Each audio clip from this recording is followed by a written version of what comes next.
Hey everybody, in this video we're going to be going over how to do a case pack template audit. What this task is going through a client's catalog and documenting all of the case pack information that's available. This makes creating shipments a whole lot easier. Before you begin this task, you want to make sure that you have a full list of all of the ASINs and SKUs that are in a client's Amazon catalog. You can obtain those by downloading a category listings report, deleting all the columns except for ASIN and SKU, and then pasting those here into your template. Once you have all that information available, you're ready to begin the task.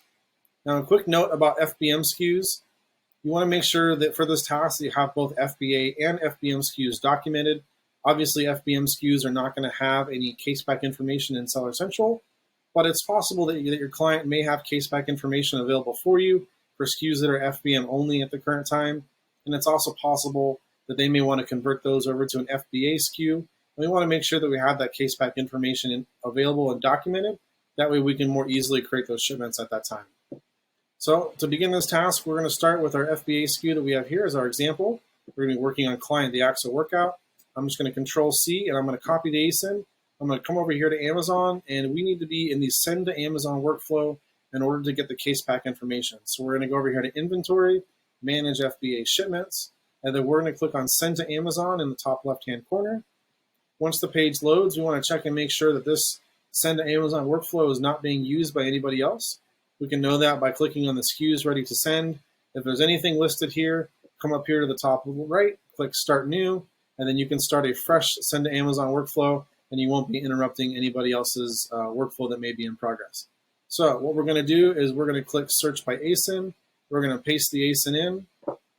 We're going to come over here, and we're just going to double check our SKU. We could have also searched by SKU. You can do it either way. That's perfectly fine. Looks like our SKU matches. That's great.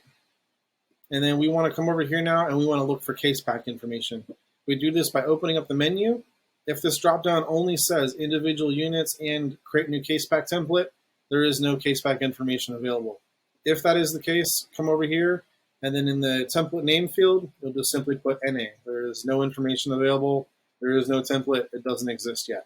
And then you would set your source as Seller Central, and then you would set your SKU type as FBA. But that's not the case here, so what we're going to do is we're going to click on this pencil.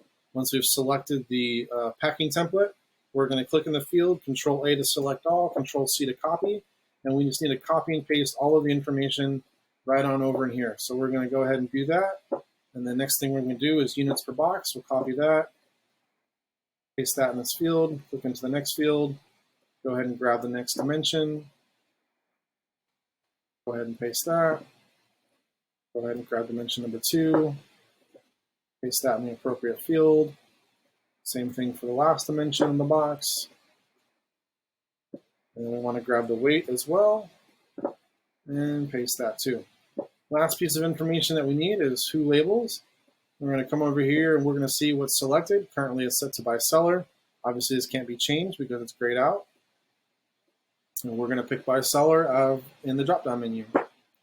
Once we've done this, we have all of the information that we need to have documented.